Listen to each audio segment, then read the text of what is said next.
La manifestation, la loi de l'attraction. Bonjour à toutes et à tous, j'espère que vous allez bien et aujourd'hui on va parler de la base en ce qui concerne la manifestation, en ce qui concerne la loi de l'attraction, c'est-à-dire essayer d'attirer à soi ce qu'on veut. Donc en fait aujourd'hui je vais vraiment vous partager les bases de ce que c'est que la manifestation, la loi de l'attraction et parfois les amalgames qu'on peut faire, les erreurs en fait qu'on peut faire en ce qui concerne la loi de l'attraction et la manifestation. On pense souvent que la manifestation, c'est attirer à soi ce qu'on veut. Malheureusement, la manifestation ne fonctionne pas de cette manière. Sinon, on aurait absolument tous ce qu'on veut. Parce que oui, on manifeste en permanence et parfois on a ce qu'on veut et parfois, malheureusement, on n'a pas ce qu'on souhaite. Qu'est-ce qui fait qu'en fait on n'a pas ce qu'on souhaite? Qu'est-ce qui fait qu'on n'arrive pas à manifester ce qu'on veut? Parce que ce soit de manière consciente ou de manière inconsciente, on manifeste en permanence. Depuis tout jeune, on manifeste en fait notre vie, même si on a pu le faire pendant des années et des années de manière totalement inconsciente. Donc, la manifestation, ce n'est pas j'attire à moi ce que je veux, c'est j'attire à moi ce que je suis. Donc, j'attire à moi qui je suis. C'est pour ça que parfois, eh bien, on arrive à avoir ce que l'on veut et parfois pas.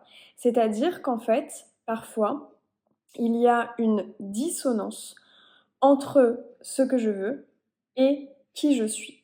Et parfois, ce que je veux et qui je suis match et du coup, ça fait que j'arrive à manifester ce dont j'ai envie. Donc, si dans ma vie, il y a des choses qui ne me plaisent pas, des choses que j'ai envie de changer, si j'ai manifesté des choses pour lesquelles je ne suis pas heureuse ou heureuse pour lesquelles je ne suis pas en accord aujourd'hui, c'est parce qu'il y a un désalignement entre qui je suis et ce que je veux. Donc, je vais expliquer du coup cette notion de qui je suis. En fait, qui je suis, c'est ce qu'on appelle en anglais le self-concept, c'est-à-dire l'image que l'on a de soi. Donc, ça signifie que parfois, l'image que l'on a de nous n'est pas en adéquation avec ce que l'on veut. Notre self-concept n'est pas aligné avec nos désirs.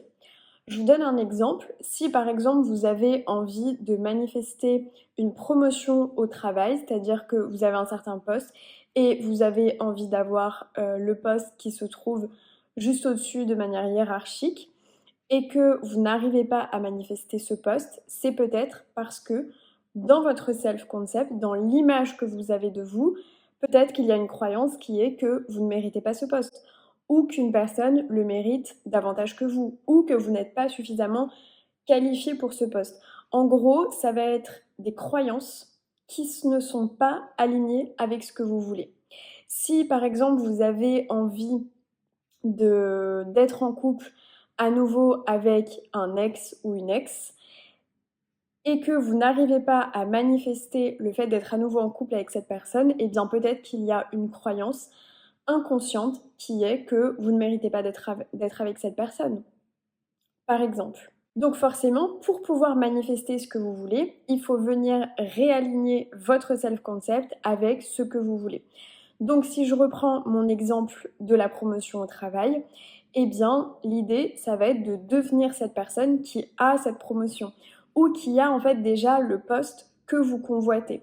Donc par exemple, l'idée dans ce self-concept, dans l'image qu'on a de nous-mêmes, ça va être d'entretenir des croyances à propos de nous qui vont être qu'on est suffisamment qualifié pour ce poste, qu'on mérite ce poste, qu'on a toutes les compétences pour ce poste, qu'il n'y a pas meilleur que nous pour ce poste, etc., etc.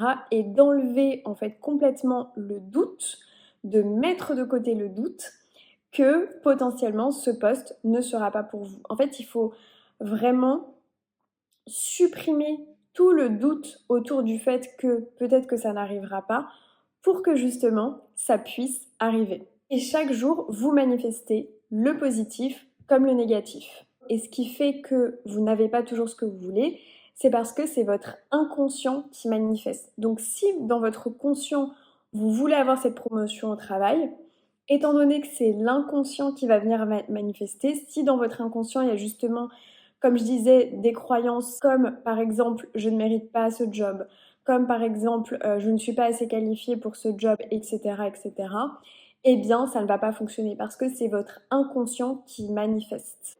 Et donc comme il y a un décalage entre votre conscient et votre inconscient, vous n'arrivez pas à avoir ce que vous voulez. Dans votre inconscient, les potentialités sur vous et sur votre vie, elles sont totalement infinies. C'est pour ça que vous pouvez aussi bien vous imaginer en tant que danseur à l'opéra, en tant que moine bouddhiste en Inde, en tant que SDF à Paris, en tant que milliardaire aux Bahamas. En fait, les potentialités sur votre potentiel, vous et votre vie, elles sont véritablement infinies. Vous pouvez être astronaute, vous pouvez être bonne sœur dans un couvent en Irlande, vous pouvez être ostéopathe pour animaux au Kenya, vous pouvez être trader à Londres. Toutes ces potentialités-là, elles existent. Ce sont des possibilités, des versions de vous qui existent et des versions de votre vie qui existent. Si vous avez pu y penser ne serait-ce qu'une seule fois dans votre vie, vous imaginez ne serait-ce qu'une seule fois ne serait-ce qu'une seule fois dans ces métiers, dans ces endroits, c'est parce que ces potentialités-là existent. Et quand je vous cite en fait ces exemples, vous avez des images mentales qui vous arrivent en tête. Quand je vous parle de SDF à Paris, vous avez des images mentales qui arrivent de personnes qui sont sans domicile fixe. À Paris, quand je vous parle d'un moine bouddhiste en Inde, vous avez l'image mentale que vous vous faites d'un moine bouddhiste en Inde. Quand je vous parle d'un trader à la City, vous avez des images mentales d'une personne qui est trader à Londres. Quand je vous parle d'être milliardaire aux Bahamas, eh bien vous avez une image mentale qui vous vient d'une personne milliardaire qui se trouve aux Bahamas. C'est exactement la même chose si vous regardez un film de James Bond. Quand vous regardez en fait un film de James Bond, qu'est-ce que vous vous dites? Ah bah moi aussi, ah bah tiens moi aussi, je pourrais être agent secret pour l'État et ce serait super chouette. Ce qui se passe, c'est que vous vous mettez à la place des protagonistes. Vous vous imaginez à leur place. Que vous lisiez un roman, que vous regardiez un film, une série, que vous soyez en train de regarder une émission de télé ou une vidéo sur YouTube, vous vous mettez en fait toujours à la place des protagonistes et c'est d'ailleurs souvent pour ça que vous commentez en fait le film que vous êtes en train de regarder, que vous commentez potentiellement dans votre tête le livre que vous êtes en train de lire, que vous commentez cette émission de télé, un petit peu télé-réalité que vous êtes en train de regarder, parce que vous vous mettez à la place des protagonistes, vous vous demandez si vous auriez agi pareil à leur place. Et pourquoi vous vous mettez justement à la place des protagonistes? Parce que toutes ces réalités sont possibles. Dans votre inconscient, il y a une infinité de versions de vous qui existent. Il y a une version de vous qui est heureuse, il y a une version de vous qui est triste, il y a une version de vous qui est fauchée, il y a une version de vous qui est riche, il y a une version de vous dans laquelle une personne vous aime, il y a une version de vous dans laquelle cette même personne ne vous aime pas. Et chaque jour, vous manifestez une de ces versions. Donc c'est à vous en fait de choisir la version de vous que vous voulez manifester. Il n'y a que nous qui pouvons nous autoriser ou nous empêcher justement de faire telle ou telle chose, de devenir telle ou telle personne. Il n'y a que nous qui pouvons nous l'autoriser. On est finalement entièrement libre, rien ne nous empêche de changer de voie professionnelle, rien ne nous empêche de devenir journaliste, de devenir maître nageur, de devenir médecin, de devenir agent immobilier, de devenir ce que vous avez envie, ce qui vous, justement, vous fait rêver. Vous êtes complètement libre, vous êtes libre de manifester cette nouvelle version de vous-même. Donc, absolument tout est possible. Ce qui va faire maintenant que vous allez réussir justement à manifester telle version ou telle autre, c'est ce que je vous disais juste avant, c'est votre self-concept. Votre self-concept, c'est l'image que vous avez de vous.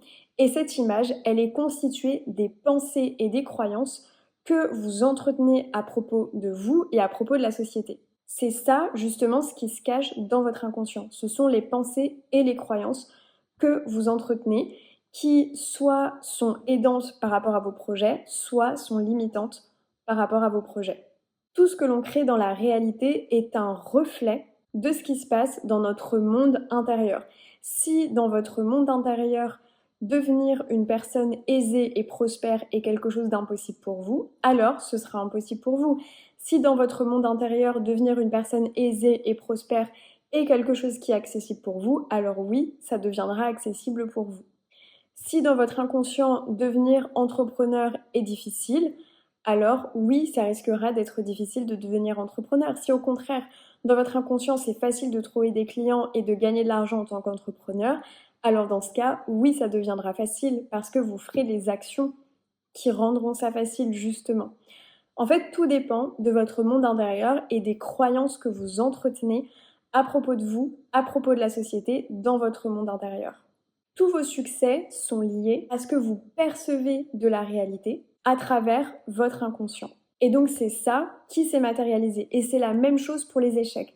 Vos échecs, ce que vous percevez comme étant vos échecs, sont entièrement liés à votre perception du monde, à votre perception de vous finalement. Et à ce que selon vous, vous êtes capable ou non de faire et de réaliser. Tout ce que vous avez dans votre vie, tous les événements qui se sont produits jusqu'à maintenant, tout ce que vous possédez aujourd'hui, vous l'avez manifesté, que ce soit consciemment ou non.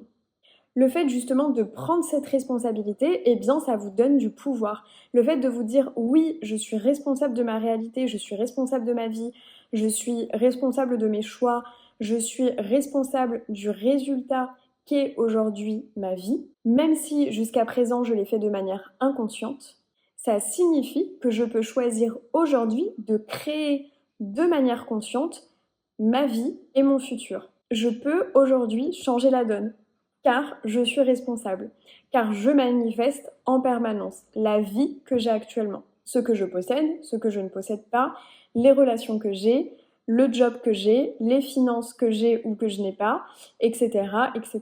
Quand on prend ses responsabilités, c'est pas uniquement sur ce qui va bien, c'est autant sur ce qui va bien que sur ce qui va mal. Donc c'est ça en fait le principe de la manifestation, c'est non pas je manifeste ce que je veux, mais c'est je manifeste qui je suis en permanence. Et pour pouvoir passer de manifester qui je suis à manifester ce que je veux, je vais continuer à manifester qui je suis, et pour pouvoir avoir ce que je veux, il faut que qui je suis soit aligné avec ce que je veux, et donc que je change mes croyances, que je change mes pensées, que je les aligne avec mon monde intérieur. Je vous donne un exemple. Imaginons que vous avez envie de manifester une version de vous qui voyage régulièrement seul, qui voyage tout seul, qui part à l'aventure seul, mais qu'une de vos croyances justement qui vous bloque, une de vos croyances limitantes, c'est si je voyage seul, alors je vais m'ennuyer, alors je ne vais rencontrer personne, alors je vais rester seule tout au long du voyage, et donc je vais m'ennuyer, je ne vais pas profiter, etc., etc. Ça, en fait, ça va être du coup une croyance qui va vous bloquer pour justement commencer à voyager seul. Et donc, dans ce cas, eh bien, vous n'allez pas du coup manifester cette version de vous qui voyage seul. À partir du moment où vous changez cette croyance et vous vous dites le fait de voyager seul va me permettre de rencontrer de nouvelles personnes, va me permettre de nouer des liens avec des personnes intéressantes, va me permettre de créer de nouvelles amitiés. Et donc, quand je vais voyager seule, eh bien, je ne serai finalement jamais seule. Si justement vous arrivez à changer cette croyance limitante en une croyance aidante, alors là, oui, vous allez partir seul à l'aventure et donc vous allez justement vous créer cette vie que vous voulez. Vous voyez en fait le lien entre qui je suis, mes croyances, mes pensées et la vie que je veux. Pour avoir la vie que je veux, il faut que je change certaines de mes croyances et certaines de mes pensées. J'espère que ça vous a plu. Si vous voulez aller plus loin, vous pouvez réserver une séance de coaching avec moi. Vous avez le lien dans la barre d'infos. Abonnez-vous pour plus de contenu et je vous retrouve très bientôt. Ciao!